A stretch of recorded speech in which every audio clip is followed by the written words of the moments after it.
ಜಯಂತ್ ಮತ್ತು ಗಿರೀಶ್ ಮಟ್ಟಣ್ಣನ ವಿಚಾರಣೆ ಮುಂದುವರೆದಿದ್ದರಿಂದ ಇನ್ನು ಯಾವೆಲ್ಲ ಹೇಳಿಕೆಗಳನ್ನು ದಾಖಲು ಮಾಡ್ಕೊಳ್ತಿದ್ದಾರೆ, ಇನ್ನೆಲ್ಲ ಯಾವೆಲ್ಲ ವಿಚಾರಗಳು ಬೆಳಕಿಗೆ ಬರುತ್ತೆ ನೋಡಬೇಕು.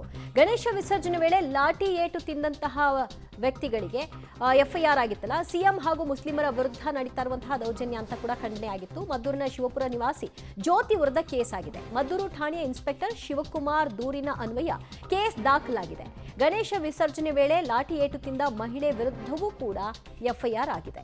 ಸಿಎಂ ಹಾಗೂ ಮುಸ್ಲಿಮರ ವಿರುದ್ಧ ಅವಹೇಳನಕಾರಿ ಹೇಳಿಕೆಯನ್ನ ಈ ಮಹಿಳೆ ಕೊಟ್ಟಿದ್ದಾರೆ ಅನ್ನೋದು ಎಫ್ಐಆರ್ ನಲ್ಲಿರುವಂತಹ ಅಂಶ.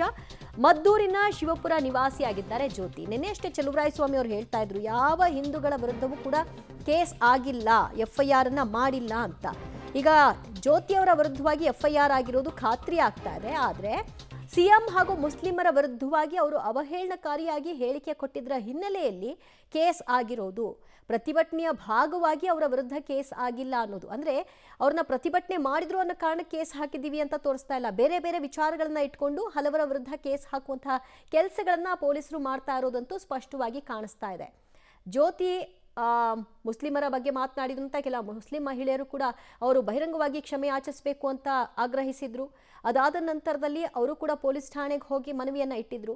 ಇದರ ಆಧಾರದ ಮೇಲೆ ಕೇಸ್ ದಾಖಲಾಗಿದೆಯೋ ಅಥವಾ ಉದ್ದೇಶಪೂರ್ವಕವಾಗಿ ಹೇಗಾದ್ರೂ ಇವ್ರುಗಳನ್ನ ಲಾಕ್ ಮಾಡಬೇಕು ಅನ್ನುವಂತಹ ಇಂಟೆನ್ಷನ್ ಅಲ್ಲಿ ಕಾಣಿಸ್ತಾ ಇದೆಯಾ ಅನ್ನೋದನ್ನ ನೋಡಬೇಕು. ಗಣೇಶ ವಿಸರ್ಜನೆಯ ವೇಳೆಯಲ್ಲಿ ಲಾಠಿ ಏಟು ತಿಂದು ಬಾಯಿ ಬಡ್ಕೊಂಡಿದ್ದಂತಹ ಜ್ಯೋತಿ. ಮತ್ತಷ್ಟು ಮಾಹಿತಿ ಪಡೆಯೋಣ ನಮ್ಮ ಪ್ರತಿನಿಧಿ ರೋಹಿತ್ ರಿಂದ. ರೋಹಿತ್, ನಿನ್ನೆ ಅಷ್ಟೇ ಸಚಿವ ಚಲುವರಾಯಸ್ವಾಮಿ ಅವರು ಹೇಳ್ತಾ ಇದ್ರು, ಯಾವೊಬ್ಬ ಹಿಂದೂಗಳ ವಿರುದ್ಧವೂ ಕೂಡ ಎಫ್ಐಆರ್ ಆಗಿಲ್ಲ ಅಂತ. ಈಗ ಜ್ಯೋತಿಯವರ ವಿಷಯವಾಗಿ ಕೇಸ್ ಆಗಿದೆ, ಬಟ್ ಇದು ಪ್ರತಿಭಟನೆಯ ಕಾರಣದಿಂದಾಗಿ ಆಗಿರೋದಲ್ಲ ಅನ್ನೋದು ಗೊತ್ತಾಗ್ತಿದೆ. ಹಾಗಿದ್ರೆ ಯಾವ ಕಾರಣಕ್ಕೆ ಮಾಡ್ಕೊಂಡಿದ್ದಾರೆ ಕೇಸ್? ದಿವ್ಯಾ, ಪ್ರತಿಭಟನೆ ವೇಳೆ ಲಾಠಿ ಏಟಂತಹ ಜ್ಯೋತಿ ಈ ಒಂದು ಪ್ರತಿಭಟನೆ ವೇಳೆಯಲ್ಲಿ ಸಿಎಂ ಸಿದ್ದರಾಮಯ್ಯ ಸೇರಿದಂತೆ ಮುಸ್ಲಿಂ ಸಮುದಾಯದ ವಿರುದ್ಧವಾಗಿ ಅವಹೇಳನಕಾರಿಯಾಗಿ ಮಾತನಾಡಿದ್ರು ಎಂಬ ಉದ್ದೇಶದಿಂದಾಗಿ ಎಫ್ಐಆರ್ ಅನ್ನ ದಾಖಲು ಮಾಡಿಕೊಳ್ಳಲಾಗಿದೆ.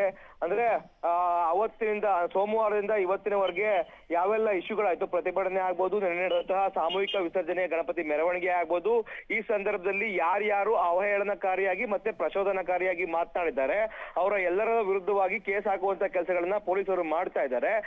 ಬೆಳಗ್ಗೆ ಅಷ್ಟೇ ಸಿಟಿ ರವಿ ಅವರು ಪ್ರಚೋದನಕಾರಿ ಭಾಷಣವನ್ನು ಮಾಡಿದ್ದಾರೆ ನಿಟ್ಟಿನಲ್ಲಿ ಕೂಡ ಅವರ ವಿರುದ್ಧವಾಗಿ ಎಫ್ಐಆರ್ ಅನ್ನು ದಾಖಲು ಮಾಡಲಾಗಿತ್ತು. ಇದೀಗ ಅವಹೇಳನಕಾರಿಯ ಜೊತೆಗೆ ಪ್ರಚೋದನಕಾರಿಯಾದಂತಹ ಹೇಳಿಕೆಯನ್ನ ಈ ಜ್ಯೋತಿ ಎಂಬ ಮಹಿಳೆ ಕೊಟ್ಟಿದ್ದಾಳೆ ಎಂಬ ನಿಟ್ಟಿನಲ್ಲಿ ಆಕೆಯ ವಿರುದ್ಧವಾಗಿ ಕೂಡ ಇದೀಗ ಎಫ್ಐಆರ್ ಅನ್ನ ದಾಖಲು ಮಾಡಿರುವಂತದ್ದು. ದಿವ್ಯಾ, ಥ್ಯಾಂಕ್ ಯು ರೋಹಿತ್, ನಿಮ್ಮೆಲ್ಲ ಮಾಹಿತಿ.